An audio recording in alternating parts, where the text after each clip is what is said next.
WhatsApp ద్వారా ఎవరైతే రైతులు ఉంటారో వారి యొక్క ఫోటో 1బిని ఎలా డౌన్లోడ్ చేసుకోవాలో ఈ వీడియోలో కంప్లీట్ ప్రాసెస్ మీకు ఎక్స్ప్లెయిన్ అయితే చేస్తాను. సో ఫోటో 1బి అంటే మనకి పట్టాదార్ పాస్బుక్ కమ్ పీపీబీ అనే సర్వీస్ అయితే ఉంటుందండి. మనకి ఈ యొక్క సర్వీస్ అనేది గతంలో ప్రస్తుతం కూడా గ్రామ వార్డు సచివాలయాల్లో అదేవిధంగా మీ సేవలో కూడా అందుబాటులో అయితే ఉంది.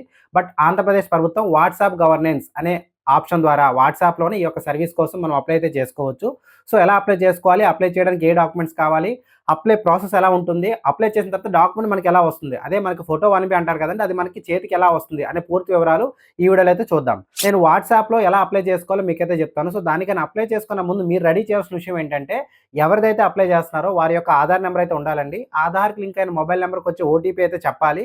అదేవిధంగా ఏ ఖాతా నెంబర్కు మీకు ఏదైతే మీ 1బి తీయాలనుకుంటున్నారో ఆ యొక్క ఖాతా నెంబరు, అదేవిధంగా ఆ యొక్క విలేజ్ మీకైతే కన్ఫర్మ్గా తెలిసి ఉండాలి. ఓకేనా? అంటే విలేజ్ యొక్క అడ్రస్, డిస్టిక్, మండలు, రెవెన్యూ విలేజు, ఖాతా నెంబరు, లేదా ఆ యొక్క ఆధార్కి లింక్ అయినటువంటి ఏదైతే ఖాతా ఉంటుందో ఆ యొక్క ఆధార్ నెంబర్ ఎంటర్ చేసినా సరిపోతుందనమాట.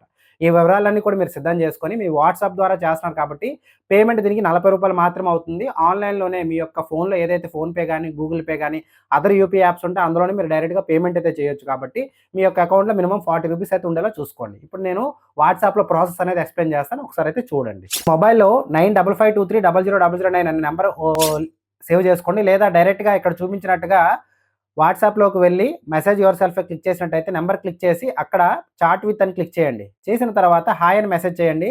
చేసిన వెంటనే మీకు ఒక మెసేజ్ అయితే రావడం అయితే జరుగుతుంది. ఓకేనా? సో ఇక్కడ మీరు చూసుకున్నట్టయితే నెంబర్ అనేది మీరు ముందుగానే సేవ్ అయితే చేసుకోవచ్చండి. ఇక్కడ చూస్ సర్వీసెస్‌పై క్లిక్ చేసిన తర్వాత ప్లీజ్ సెలెక్ట్ వన్ సర్వీస్ దగ్గర మనం రెవెన్యూ సర్వీస్ తీస్తాం కాబట్టి రెవెన్యూ సర్వీసెస్‌పై క్లిక్ చేసుకున్న తర్వాత ఇక్కడ మనకి ఏదైతే printing of title deed cum passbook అనే ఆప్షన్ ఉందో దానిపైతే టిక్ చేసుకోవాలి.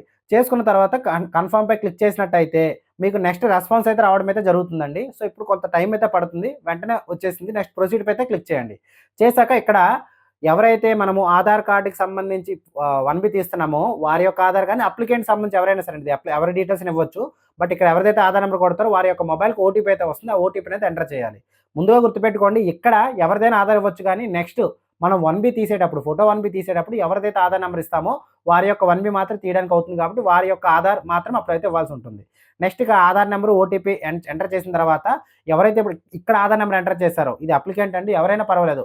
అంటే 1బి ఎవరు తీస్తున్నారో వారిది అవసరం లేదు. ఎవరిదైనా ఇవ్వచ్చు. వారి యొక్క కేర్ ఆఫ్ పేరు, వారి యొక్క ఎడ్యుకేషన్ క్వాలిఫికేషను, వారి యొక్క రిలీజియను అంటే వారి యొక్క మతము, వారి యొక్క విద్యార్హత, వారి యొక్క వైవాహిక స్థితి, అదేవిధంగా వారి యొక్క మొబైల్ నెంబరు. ఇక్కడ మొబైల్ నెంబర్ అయితే ఇవ్వాలన్నమాట. సో మీరు ఇక్కడ ఏదైతే మొబైల్ నెంబర్ ఇస్తారో దానికి మీకు అలర్ట్స్ అయితే వస్తాయండి. అంటే మీరు అప్లై చేసిన తర్వాత రిసిప్ట్ గాని, ఓకేనా? నెక్స్ట్ ఫర్దర్‌గా ఏమైనా కమ్యూనికేషన్ ఉంటే ఈ నంబర్‌కి రావడం అయితే జరుగుతుంది. కన్ఫర్మ్ డీటెయిల్స్‌పై క్లిక్ చేసిన తర్వాత సబ్మిట్ పై అయితే క్లిక్ చేయాలి.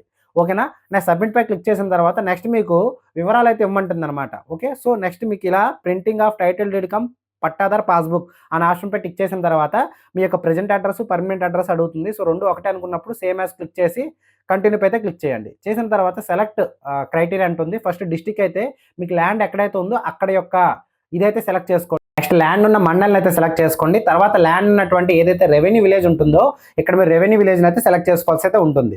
సో మీరు స్క్రోల్ చేసినట్టయితే విలేజ్ నేమ్ వస్తుంది. నెక్స్ట్ ఖాతా నెంబర్ గానీ, ఆధార్ నెంబర్ గానీ టిక్ చేసుకోవాలి. ఖాతా నెంబర్ ఉంటే ఖాతా నెంబర్ టిక్ చేసి ల్యాండ్ ఏ ల్యాండ్‌కి అయితే మీరు 1బి ఫోటో 1బి తీయాలనుకుంటున్నారో ఆ ల్యాండ్ యొక్క ఖాతా నెంబర్ అయితే మెన్షన్ చేసి గెట్ డీటెయిల్స్‌పై క్లిక్ చేయండి. చేసిన వెంటనే ఆ యొక్క ఖాతాకు లింక్ అయినటువంటి ఆధార్‌కు ఏదైతే మొబైల్ నెంబర్ లింక్ ఉందో ఆ నెంబర్‌కి ఓటీపీ అయితే వస్తుందండి. ఆ ఓటీపీ ఎంటర్ చేసి సబ్మిట్ పై క్లిక్ చేయండి. చేసిన తర్వాత ఇక్కడ వివరాలన్నీ వస్తాయి. అన్ని వివరాలు చూసుకొని పేమెంట్ అనే ఆప్షన్ పై అయితే మీరు క్లిక్ చేయాలి. సో అన్ని సర్వే నెంబర్‌లు వచ్చాయా, ఎక్స్టెండ్ సరిపోయిందో లేదో చూసుకున్న తర్వాతే ఈ ప్రాసెస్ అయితే చేయండి. లేకపోతే ఏదైతే మీకు సర్టిఫికేట్ వస్తుందో అది వచ్చినా మీకు యూజ్ అయితే ఉండదు. ఓకేనా? సో నెక్స్ట్ ఇక్కడ మనకి ₹40 చార్జ్ ఉంటే క్లిక్ చేయాలి. ఓకేనా? చేసిన తర్వాత మీ యొక్క మొబైల్‌లోనే మనము మీ మొబైల్ నుంచి వేరే మొబైల్‌కి రీడైరెక్ట్ చేయడానికి అవ్వదు గానీ మీ మొబైల్‌లోనే పేమెంట్ అయితే చేయాల్సి ఉంటుంది. ఇక్కడ పే అనే ఆప్షన్ పై టిక్ చేయండి. చేసిన తర్వాత మీ మొబైల్‌లో ఏదైతే మీకు ఫోన్‌పే యాప్ గానీ, గూగుల్ పే గానీ ఏదైతే ఉంటుందో దాన్నైతే సెలెక్ట్ చేసుకోండి. చేసుకున్న తర్వాత ఏ అకౌంట్‌లో అయితే మీకు బ్యాలెన్స్ ఉందో ఆ అకౌంట్‌ని మీరు సెలెక్ట్ చేసుకొని పే అనే క్లిక్ చేయండి. చేసిన తర్వాత మీ ఏదైతే యూపీఐ ఐడీ ఎంటర్ చేయండి. పేమెంట్ అయితే చేసేయండి. ఓకేనా? వన్స్ పేమెంట్ పూర్తయిన తర్వాత మీకు ఇక్కడ చూపించినట్టుగా మెసేజ్ అయితే రావడం జరుగుతుందండి. సో ఈ మెసేజ్‌లో మనకేంటంటే కంప్లీట్ వివరాలు అంటే దరఖాస్తుదారుని పేరేం పేరు, ఏ సర్వీస్‌కి అప్లై చేశారు, సర్వీస్ రిక్వెస్ట్ నంబర్ ఎంత, ఓకేనా? నెక్స్ట్ వచ్చి అప్లికేషన్ నేమ్ ఏంటి, వారి యొక్క ఫాదర్ నేమ్ ఏంటి, ఏ డిస్ట్రిక్ట్, ఏ మండలు, అదేవిధంగా పేమెంట్ ఎలా చేశారు, ఇవన్నీ కూడా మనకు రావడం అయితే జరుగుతుంది. సో, ఇక్కడ మీరు గుర్తుపెట్టుకోవాల్సిన విషయం ఏంటంటే, జనరల్‌గా మనకి ఏదైతే ROR1B డైరెక్ట్‌గా మీరు పేమెంట్ చేసిన వెంటనే వచ్చేస్తుందో, ఈ సర్వీస్ మీకు అలా రావట్లేదు. ఓకేనా? డెఫినిట్‌గా ఇలా అప్లై చేసిన వెంటనే ఏమవుతుందంటే, మీ యొక్క సర్వీస్ అనేది మీ యొక్క ఏదైతే సచివాలయ పరిధి ఉంటుందో, ఆ సచివాలయంలో ఎవరైతే డిస్ట్రిక్ట్ అధికారులు గాని, లేదా ward education and data processing secretary ward అయితే ఎవరైతే ఉంటారో వారి యొక్క లాగిన్‌లో మీ యొక్క సర్వీస్ అయితే చూపించడం అయితే జరుగుతుందండి. అక్కడ మరలా మీరు పేమెంట్ అయితే చేయాల్సిన అవసరం లేదు గానీ, మీ యొక్క సర్వీస్ అనేది ఎవరు అప్రూవల్ చేయకుండానే అప్రూవల్‌లోకి అయితే వెళ్తుందనమాట వితిన్ 15 మినిట్స్‌లోనే. సో, మీరేం చేయాలంటే ప్రస్తుతానికి మీకు ఒకవేళ వాట్సాప్‌లో వస్తే ఓకే అండి. వచ్చినట్టయితే కామెంట్ సెక్షన్‌లో తెలియజేయండి. ఒకవేళ మీకు వాట్సాప్‌లో ఏదైతే ఫోటో 1బీ గాని రాకపోతే అప్పుడు మీరేం చేస్తారు, మీ యొక్క సచివాలయంకి వెళ్లి ఇలా అప్లికేషన్ చేసుకున్నామని చెప్పి చూపించినట్టయితే వారి యొక్క ట్రాన్సాక్షన్ హిస్టరీలో చూపిస్తుంది. అంటే వారు రెగ్యులర్‌గా ఏవైతే క్యాస్ట్, ఇన్‌కమ్ ఇంకా అదర్ సర్వీసెస్ ఈ ఫోటో 1బీస్ గాని, నార్మల్ 1బీస్ గాని ఇంకా అదర్ సర్వీసెస్ ఏవైతే ఇస్తారో అదే హిస్టరీలో మీరు చేసింది కూడా చూపిస్తుందనమాట. అంటే ఇది కూడా వారి త్రూగా వెళ్ళినట్టే అని వారు అనుకోవచ్చు. బట్ ఏదంటే మీరు అప్లై చేశారు కాబట్టి మీరు అప్లై చేసింది అక్కడైతే చూపిస్తుంది. అందులో డైరెక్ట్‌గా మీరైతే ప్రింట్ అయితే తీసుకోవచ్చు. ఇక్కడ నేను చూపిస్తున్నాను చూసారా ఈ ఆప్షన్ ద్వారా మీరు నేరుగా ప్రింట్ అయితే తీసుకోవచ్చు. ఏదైతే ప్రింట్ తీసుకున్న తర్వాత మీకు ఇలా అయితే పీడీఎఫ్ అయితే రావడం జరుగుతుంది. దాని మీద ఏదో క్యూఆర్ కోడ్ ఏదైతే ఉంటుందో దాన్ని స్కాన్ చేసినట్టయితే అది మనకి ఆఫీషియల్ వెబ్‌ల్యాండ్ వెబ్‌సైట్ ఉందో ఆ యొక్క వెబ్‌సైట్‌కి వెళ్లి ఈ యొక్క వివరాలన్నీ కూడా చూపిస్తుందండి. అక్కడ మనకి వెరిఫైడ్ అని చెప్పి చూపిస్తుంది. అలా వెరిఫైడ్ అని చూపించిందంటే మీ యొక్క సర్టిఫికేట్ జెన్యూన్ అని అర్థం. ఓకేనా?